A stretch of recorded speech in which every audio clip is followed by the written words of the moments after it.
plants are trying to kill you. Breath is literally depression. Database is fucking junk food. Described by many as diet cults, the threats of these groups are very real. While some have been around for hundreds of years, they've recently risen in popularity. There is a very scary, cultish side. Often positioned as a cure to all of your problems. Larry King, the public figure, was an experiment to spread the message. Why are you obsessed with eating, bro? Well, why not? And you know what they say, you are what you eat. We can laugh at some of these, but there's a much more sinister side to this. For the past 10 years, I've tried to find the best diet, only to discover a world shrouded in disorders, fallacies, and guilt. The ultimate cleanse ever is a bananas-only diet. So what does nutritionist Matt Fitzgerald mean when he talks about diet cults? Why do they seem to be becoming more of a threat to the people you know? And why do so many leading health professionals spend so much of their time warning against these? Gatorade is extremely toxic and poisonous. Peppers and tomatoes are ruining your gut health. Spinach, not healthy for you. Oatmeal is for horses, maybe, probably not even for horses. Beans are bullshit. Dairy is terrible for you. Eggs are one of the worst foods that you can eat. Pink Himalayan salt, canceled. Teas containing these silken sachets, canceled. Dark chocolate, canceled. You have to stop drinking cold water with your meals. Stop eating fresh food. 2013, the cotton ball diet started trending on social media, in which little girls would only eat cotton balls soaked in juice, a weight loss method popularized in the modeling world. It's not that bad. The cotton ball diet is as disturbing as it sounds. Perhaps more horrifying is the infamous tapeworm diet, which involves swallowing a parasite, which lives and grows up to 9 meters inside of you. Illegal in the US, but easily purchased from other countries through the internet. Tapeworms and their eggs in pill form were popular weight loss aids a century ago. My personal favorite are the breatharians. They claim to not consume calories, living off the universe's energy. I've been free from the need to take any nourishment from food now for 11 years. So the body manufactures naturally all the minerals, vitamins, nourishment, everything it needs to be totally healthy, self-sustaining, self-regenerating, without the need of taking anything external to yourself. Photosynthesis. Photosynthesis. Lower down on the crazy scale are fruitarians and raw meat dieters. In fact, this is an entire encyclopedia of diet fads. And with over 1,000 new diet books published each year, it seems like only more and more are being created.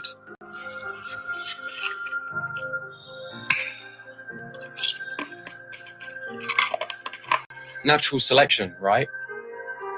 That's what I used to think, until I realized most people fall for something similar, myself included. Perhaps you want rapid weight loss, have debilitating chronic illnesses, or just want to be a healthier person. Maybe life isn't going so well, and you just want to feel in control of something. You want to gain muscle, lose fat. What better place to start than with your diet? You're told it's the food you're eating which is why you're ill. You may have tried to diet before, but it's because you still consumed bad foods that slow down your metabolism. The reason you don't have optimal health is because you're not eating like your ancestors. You're probably presented with testimonials, scientific evidence for the diet. On paper it makes sense. What have you got to lose? And this is the allure of fad diets. A short-term popular diet trend that makes false promises for quick weight loss or health improvements. It is not standard dietary recommendation. In the past, some of the craziest diets were a result of scientific oversimplification, influential trends, and the desire for something novel. Today, the desire for an ultimate solution is even stronger. A recent poll found that the average person attempts 2 fad diets a year. The secret is actually not so secret. Simply following general lifestyle principles that have been well established for decades. But you know, I'm not going to click on that Instagram ad. Exactly. The internet has made information more accessible, allowing influencers to offer a wide range of niche health advice, a warmer alternative to the clinical advice from cold doctors and authorities. So we are actually high sugar creatures, and that's what we thrive on. You know, that's why we have a sweet tooth. These influencers often promise to cure diseases, improve appearance, health, and provide guidance on the correct way to eat. You want to heal all those diseases? You go to this. If you want to stay diseased, you know what you're eating. This. Humans are apex predators, top of the food chain. What other apex predator eats salad? Good evening, everybody, and welcome to another edition of Speak Your Mind, the show that lets you, the viewer, wherever it is that you're watching us from, whether it be YouTube, Facebook, whether it be Tuber, anywhere here in Canada, anywhere around the world, speak your unfiltered, uncensored truth. And today, we are talking about fad diets. No, not fat diets, fad diets. In other words, the question that we want to ask you, is it something that's realistic? Is it a realistic fix for weight loss? Or is it a risky trend that neglects long-term health? I'm not here by myself. First and foremost, I have Mrs. Audrey. Miss Audrey, good evening. How you doing? Good evening, Pastor. I'm well, and welcome all again to another edition, like we said, of our show, Speak Your Mind. We'd love to hear from you, and as always, we have prepared our Telegram poll that you can go ahead and scan the QR code and vote on the following. We have the question as we presented itself, and we have the following, answers that you can choose from. That it says, who doesn't want to see a fast result? Whatever works for you, and just pass me a burger. You only live once. And we're going to be announcing the results. We want to hear from you and share more comments that you have to share with us here on our show. You can contact us through our social media platforms and speak your mind. Thank you so much, Miss Audrey. And if you weren't able to see on the video, we had the homie Liver King. We have people right here in the studio with us. First and foremost, we like also being called the Liver King, but that's a question for another to be answered for another day. We also have with us Miss Lupita. Miss Lupita, if this person wants to send us a message, if they want to talk on the phone, they can definitely do that with what number? Yeah, so you guys could definitely call us also at our helpline, which is 877-785-8700, or even send us a message through our WhatsApp, which is 437-233-9815. And we're going to be reading everyone's comments here tonight on the program. You got keto diet, you got an Atkins diet, you have a whole bunch of, you got plant-based, you have vegan, which other one? A carnivore, a positive I saw breathivores, whatever that means. But we want to show you our next video, so please pay attention, stick around, and then later we'll let you speak your mind. We'll be right back.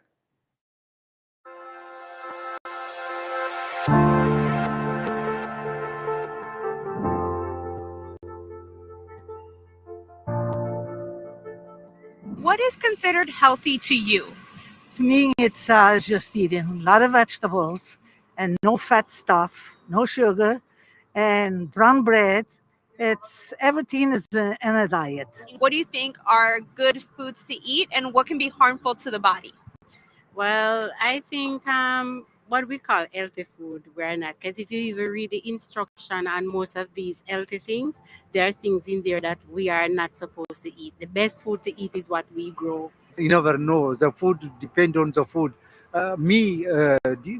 Depend on the appetizer. Appetite, anything to food eating, but some food, vegetable is good. Salads, vegetables. For me, it's vegetables and no potatoes, no pasta, no rice, nothing like that.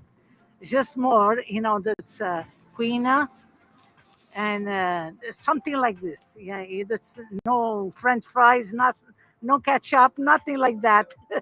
Meat is not good for us. No matter how they tell you, you must eat protein and this and that. I don't eat red meats and I don't eat pork. Don't eat too much red meat and chicken and fish. More fish I eat. And what do you think can affect a person's body besides, if they go to extremes of eating because they want to lose weight, these diets that they're doing? Do you think it can be harmful or helpful to the person? Well, it can be harmful. It can cause more dangerous to you more than anything else. And you won't know till when it's too late because you're doing it. Plus, there are exercise. I think the best thing is exercise. I do a lot of exercise. Go and exercise every day and eat healthy food same way. Eat a lot of vegetables. Like your fruits, less meat. I stopped to eat like bread. Drink a lot of water, less juice, less sodas. So that's it. Say we just eat, drink a lot of water, and that's it. And what do you think about those diets that they say would help people lose weight? What do you think about those? Well, it's a good thing because I don't eat certain things because I want to keep healthy and strong.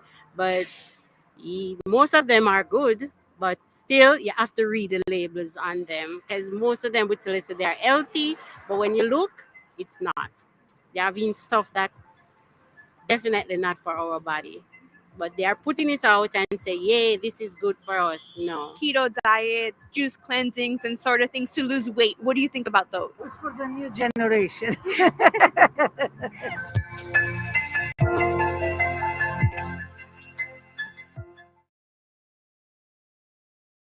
When I started modeling, I was like a 38 hip, which is like a lot bigger than what I am now. I'm like a 35 now, which is not like huge, but in modeling, it's like huge. I'm a model. I'm a model. I'm a model. I'm a model. I'm a model.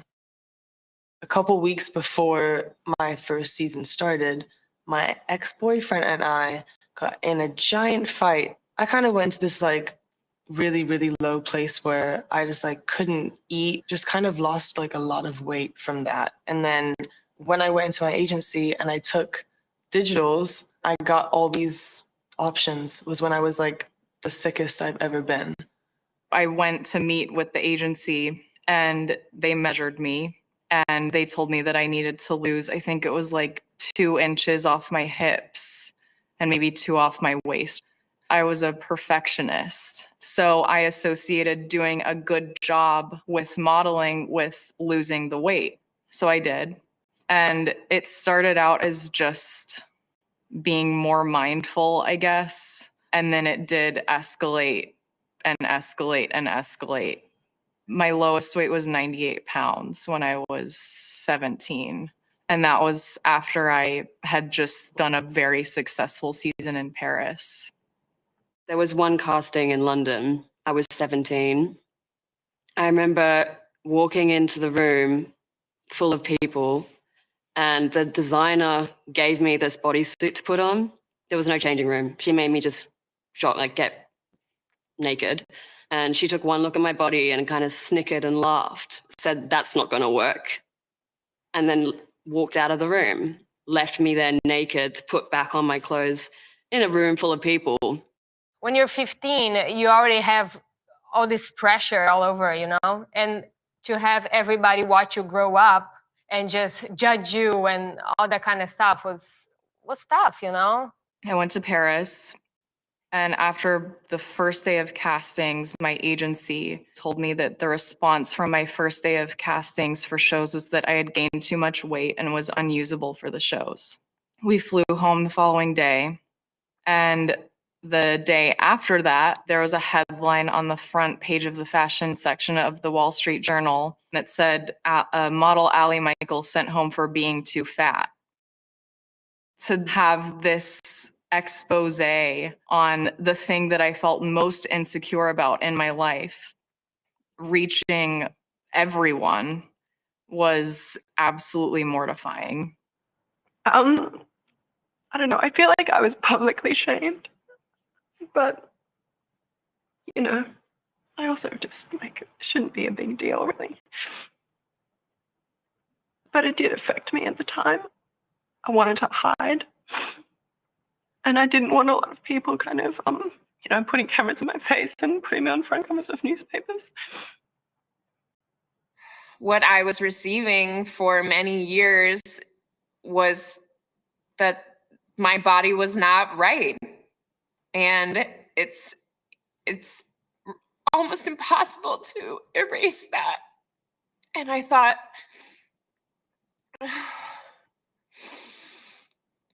that I had really gotten it under control and that I was in a really healthy place. And I, earlier this month, got the opportunity to cast for this job that I've wanted for my whole career. And they tell you a month ahead of time so you can get ready for it.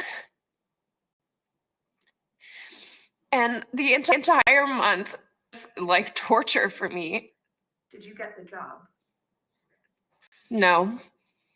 I came into this industry as a teenager and then I hit puberty and I was no longer that teenager anymore. I had boobs and, you know, my body wasn't as stick skinny anymore. So I was pressured to go back to being that runway girl. I almost was told that like modeling was done for me. And then Sports Illustrated kind of relaunched my career. So it was a really amazing moment because it was me being me on the cover of a magazine and fully being accepted and embracing myself. You don't just take the picture and go home and then you don't know what happens with it. This image where I've put myself out there in this way, or I've been really vulnerable and real and shown it all and just gone for it, has helped in some domino effect this woman look at herself differently, put on a bikini, go to the beach, have fun with her friends, and it completely changed why and how I do this job. People are always like, how are you so confident? Like, where did you get it? And it's like, yeah, I opened up a box and I just like wore it today. But like, I worked really hard to be 26 and like, okay with who I am and to do what I care about, which at the end of the day is just creating space for more people to feel seen. I booked the editorial and was freaking out and didn't really know that that would be the turning point of my career. Once I saw the physical cover and my face was there with the masthead, it felt like time stopped. And now we started, for sure, a new chapter. And we're back with all of you. Ms. Lupita, do we have any comments regarding our topic? Yes, we do. We have people that are sending their comments right now. We have Zimbe that says, all diets work. In the end, it's calories in and calories out. Most people say diets don't work because they chose the most extreme diets in order to lose weight as fast as possible. But this just leads them giving up on their diet because they didn't think it would be that difficult. People need to realize that following someone else's eating habits won't help them. They need to design a diet that works for themselves, meaning eat what you would normally eat, but less. Add exercise for more calories out, and bam, you'll lose a pound a week. Sounds too slow? Well, you're gonna give up if you do any other diet, so might as well start losing 1 pound a week now instead of later. And we have Emmy that says, I think people take intermittent fasting too far. I don't think it's such a bad idea if you're quite large already, but there are some very slim people pushing the fasting limit for over a week. I fast, but I certainly don't make it my life. It's just the human mind always that has to go to extremes. Now, Ms. Lupita, in any moment of your life, have you ever done one of these insane diets? Yes. What has been your experience? Tell us a little bit more. Well, I had learned or heard about now the HCG diet, and I had done it. It does take about 21 days, I think. Okay.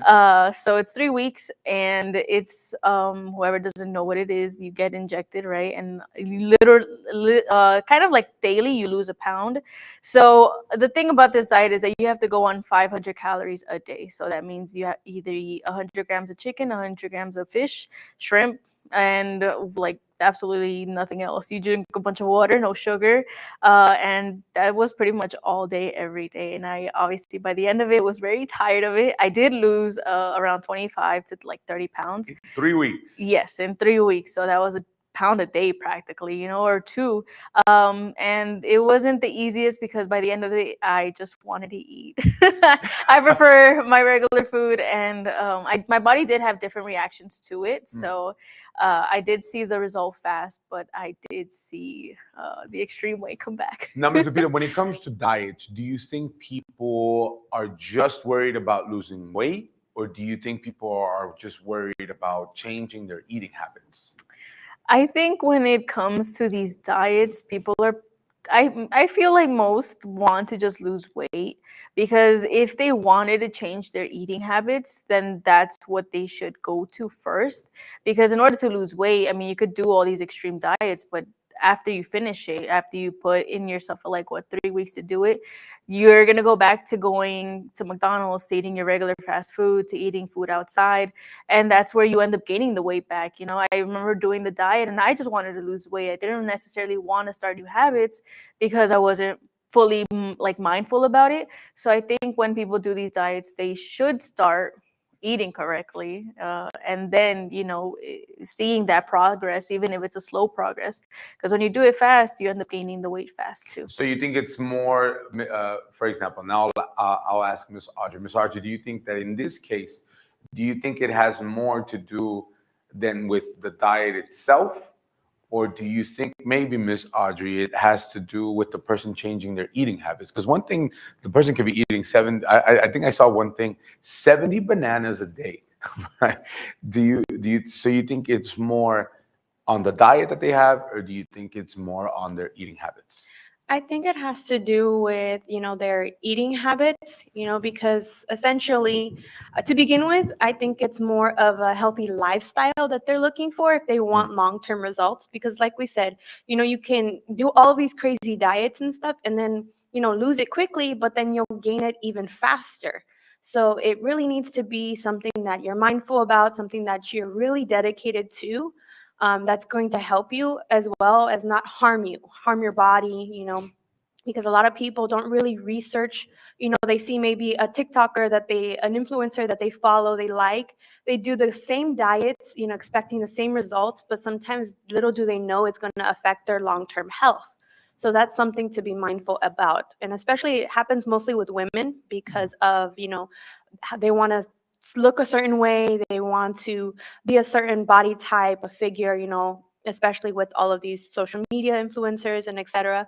So they're mostly usually doing these diets because of that, and they don't really realize how dangerous it can be. They're just looking for that quick result, and then not really looking into the long-term effects and the harmful things that can happen. The moment homie said don't drink a cup of water with your meal, I was like, yo, something is wrong. There's no way. The moment the other guy said, don't eat spinach, that spinach was bad for you, something is wrong. But do we have any comments regarding our topic, Ms. Audrey? We do, Pastor. Something similar as a comment that was mentioned before. Fran, that says like this: eat what you want, but in moderation. Also, exercise is important, even if all you do is walk around the block. We also have Valerie that says like this: I lost over 100 pounds on a low-carb diet in a year. I guess I had a lot of water to get rid of. I am off all the 6 medications I was on, reverse fatty liver disease, and am no longer pre-diabetic. The food I ate is fantastic, and I don't plan to ever go back on a high-carb, highly processed food. Most importantly, the science supporting low-carb lifestyles has exploded in the last few years. The low-fat diet is the biggest fad ever created. Do the research. I definitely recommend it. So someone that commented based off of this fad diet that seems to be in favor of it. But let us know what you think. Don't forget to scan the QR code for our Telegram poll that we will be announcing the results during our program. Thank you so much, Ms. And there's this new thing that we saw on social media. We didn't have time to prepare it, but it has to do with a guy who's doing a different type of diet where he's just not eating anything. He's just cleansing his body. And I think so far he's been on 13, 14 days of not eating nothing. And every single day he updates his progress on how he's been feeling, on the reactions that he gets. Or after like day 8, he said, I don't even use the bathroom anymore. And so all of these things, whether it's something that you want to see quick or something that you really want to take in for you, it's good for you to do your research, study, see what's up. That way you make your decision. But I want to go into our next segment. So pay very close attention and we'll be right back.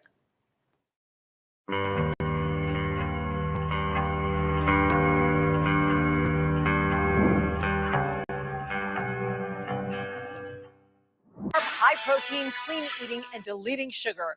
Fad diets are nothing new. But with the holidays approaching, we all want a quick fix to shed the extra pounds we put on after those family meals. Well, some of these trendy diets can lead to dangerous and potentially deadly disorders.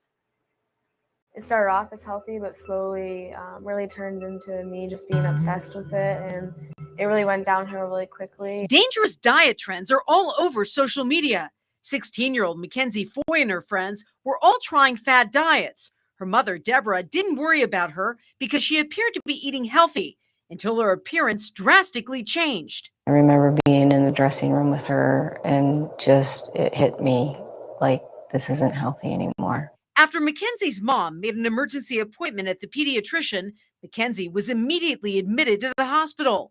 When Mackenzie finally reached a healthy weight, she was released from the hospital, and that's when the real recovery began. It's always going to be a daily decision, and reaching a point of finally getting to an intuitive eating stage where we let the body tell us what it needs, when it needs, and how much it needs. Jennifer Trevino is a registered dietitian with the Food Connection on West Flamingo near Wallapai.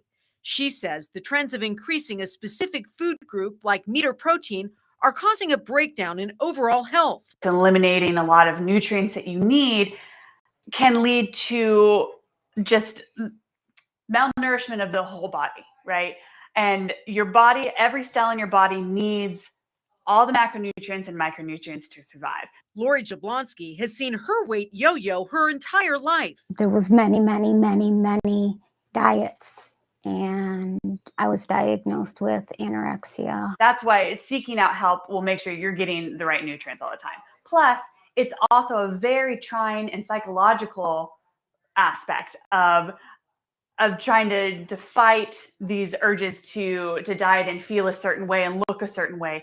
Jennifer says people need to know that diets don't work long term. In fact, they fail 95% of the time, and we spend $60 billion a year on dieting. So it's important to have a recovery plan, including a healthy relationship with food. We can't say, I can have everything, I cannot have that chocolate, because that's all your brain is going to obsess over. So everything is on the table, everything in moderation. That's where we have to be. So what should we do? The FDA recommends maintaining a balanced diet for weight loss. And the general rule is to see your doctor before starting any diet. As for Lori, she's happy to report she's on her way to a healthier life. I need to come first, and I need to take care of myself so that I can take care of my family. She's so right. You have to Yeah. take care of yourself first. And it's so easy to do these fad diets Yeah, and stuff like that. they're so appealing and they're so quick, and that's what everyone wants, is quick, immediate results, and they want to see it. Yeah, I've kept off about 30 pounds in the last few years, and it's just by moderation. I let myself have the little things every once in a while. It's the boring answer, but Yeah, it's the correct one, it's right? true. Moderation is key. Yeah. All right, Trista, thank you. Raw food, detox, cabbage soup, the list of fad diets is long. Mayo Clinic family medicine specialist Dr. Summer Allen says many fad diets work by drastically slashing calories. If anybody calorie restricts themselves to 500 to 600 calories in a day, they're going to lose weight. But she says severe calorie restrictions are not realistic long term. And for a lot of people, restricting themselves from things in the long term, they end up craving it even more. Dr. Allen says successful, sustainable weight loss is all about lifestyle changes. Fill your plate with fruits and veggies, whole grains, and lean meats. And definitely get moving. Be more physically active. Start small. So start with a day a week as far as your activity level, and then work toward the 5 days or 6 days a week of activity. Sure, fad diets may help jumpstart your weight loss goals, but for long-term success, focus on healthy lifestyle changes. If you've ever tried to lose weight, maybe you've tried a fad diet. For example, the keto diet. Did you know it was actually developed for patients with epilepsy? Keto actually was invented, I guess you would say, for epilepsy. It has been found to help people with epilepsy, but kind of the general population has taken it and kind of ran with it. Keto is a low-carb, high-fat diet, and many will lose weight. You will probably lose weight on it, but it's not sustainable. We definitely need carbs to sustain normal brain function and energy levels and a lot of other things as well. And this is where Eva says any fad diet can fail. We see fad diets usually that restrict either one food or one food group. That's where it can kind of get unhealthy because we need all those things from each of the food groups to have a balanced diet. There are some reasons a person might be encouraged to try what is seen as a fad diet. I get a lot of patients that deal with like joint pain, heart health, diabetes, some different chronic diseases like that. So they are looking for something, quick that can relieve their symptoms. Or maybe the patient has celiac disease and requires a gluten-free diet which is not a fad, but can be confused for one. People kind of assume that's a fad diet right now because there's so much stuff branded and labeled as gluten-free. One diet that is both popular and sustainable for health benefits, the Mediterranean diet. It actually has some good research behind it, supporting its benefits specifically with heart health.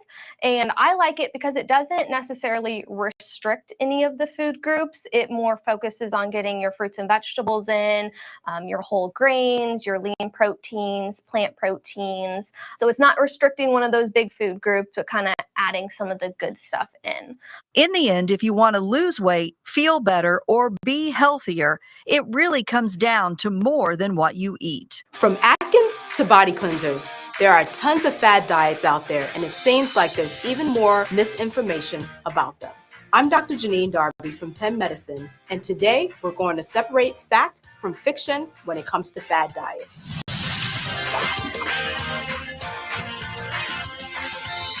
Myth number 1. It can be dangerous to lose weight quickly. Believe it or not, this is fact.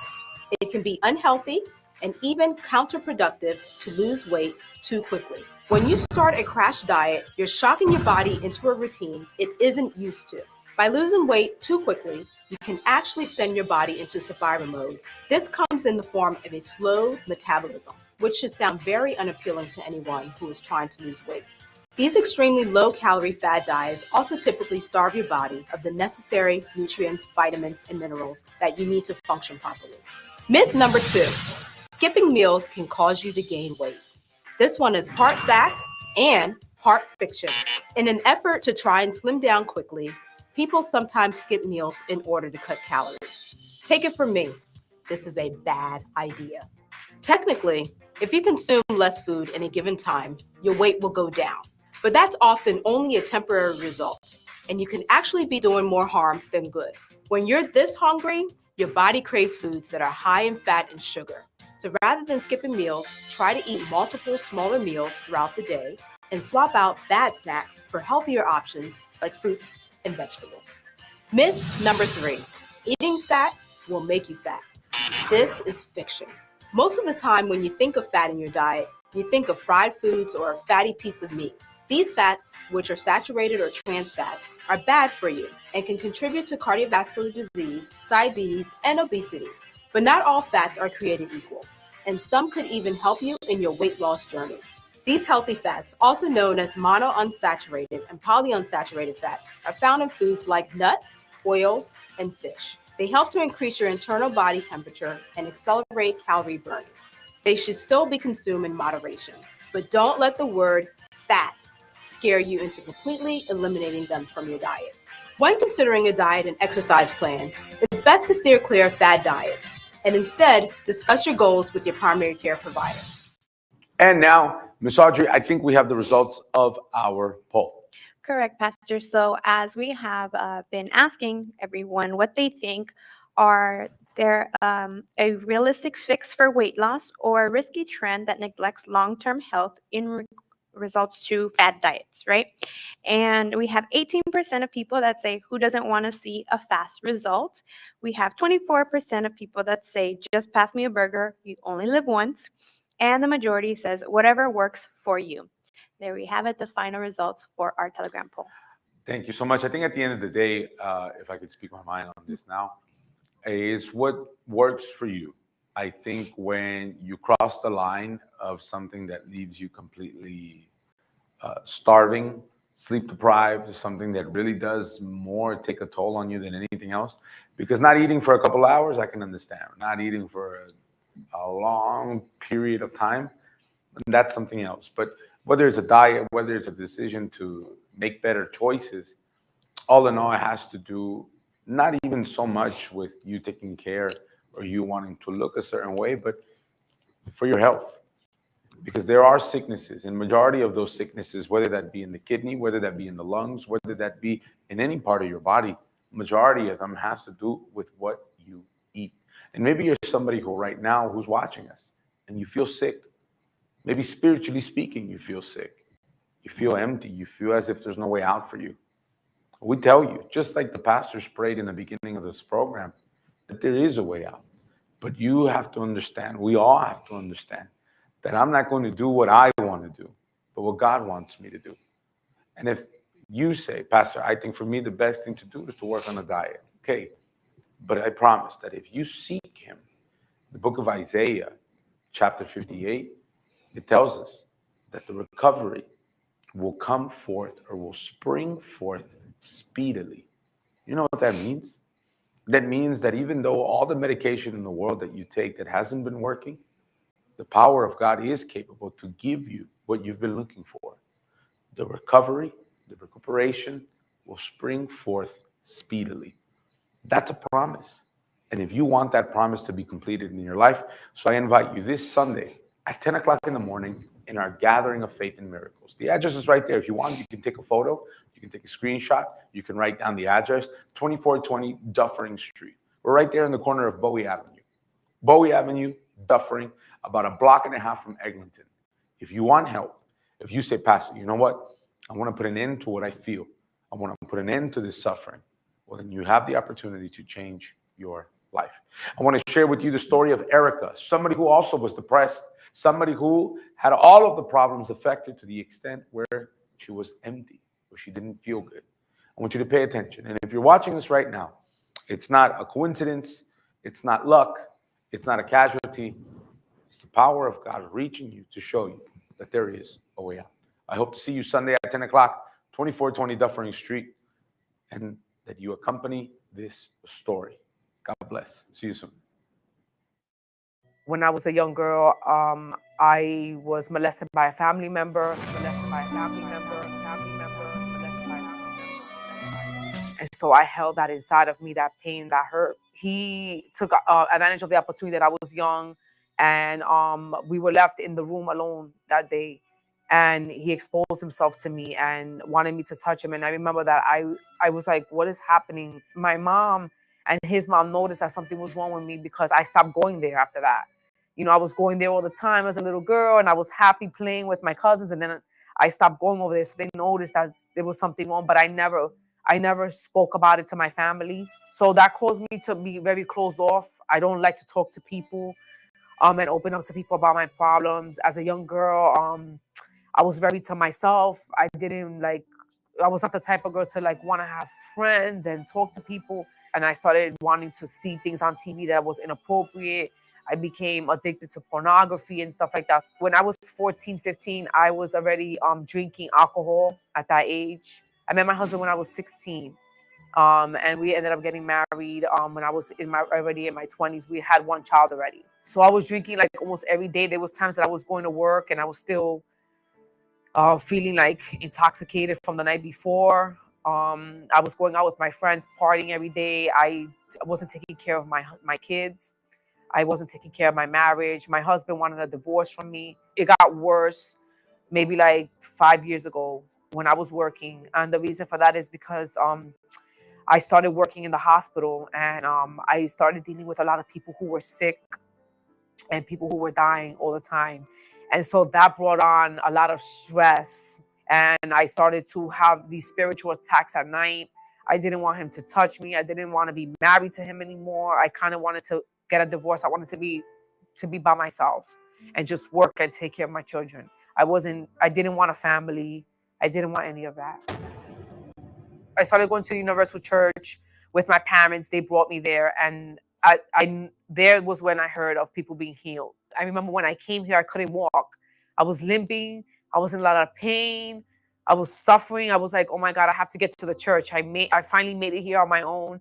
And I was drinking the spiritual water. And then I drank it for maybe 3 or 4 weeks. And then I noticed that the pain started to go away little by little. I continued to come to the service. And then that's when I realized that I had been healed. I was good then. But then I realized that so many problems throughout my childhood, there was something wrong with me. Something couldn't be right. After hearing the pastor speak, I noticed that there's something that was wrong in my life. I remember at one point I had a fear inside of me because I said, if I'm drinking, then I can't talk to God. How can I talk to God if I'm drunk? So I had that thought in my head. I said, but I really want to talk to God. So I said, the only way to do that is to get this this addiction out of me. So that was one of the turning points for me. I was fighting for my deliverance on Fridays, and through the deliverance service, I was free from the addiction of pornography and masturbation. I was free from the addiction of drinking, so I don't drink anymore.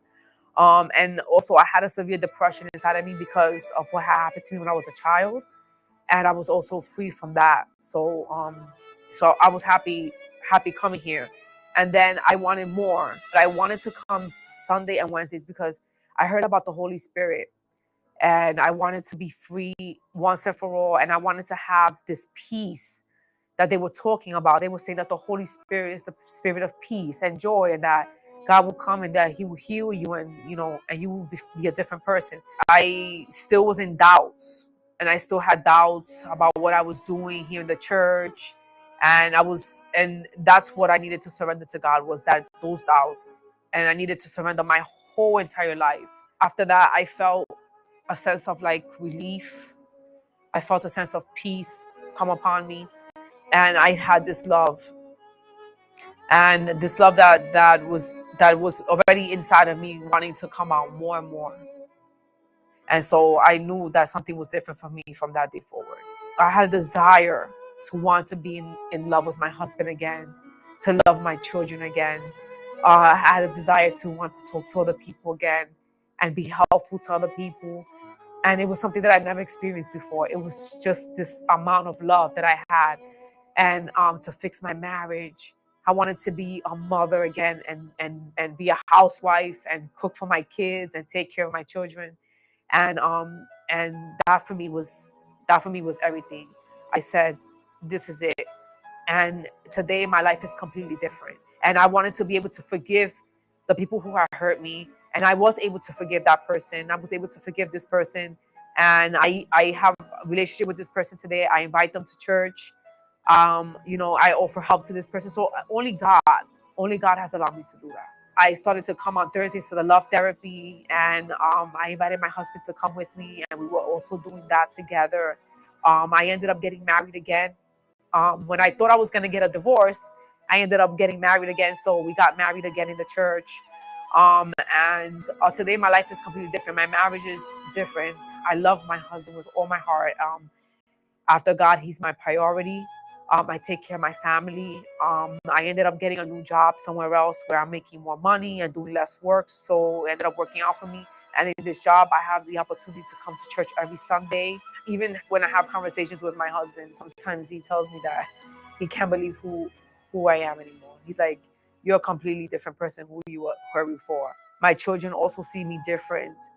They see me more involved in their life, more of a mother figure in their life than as opposed to what I was before. I'm just very grateful and thankful to God for giving me a new opportunity to live my life differently. And I'm so happy with what I've received here and what I receive here every day when I come here. I'm just very, very happy about it.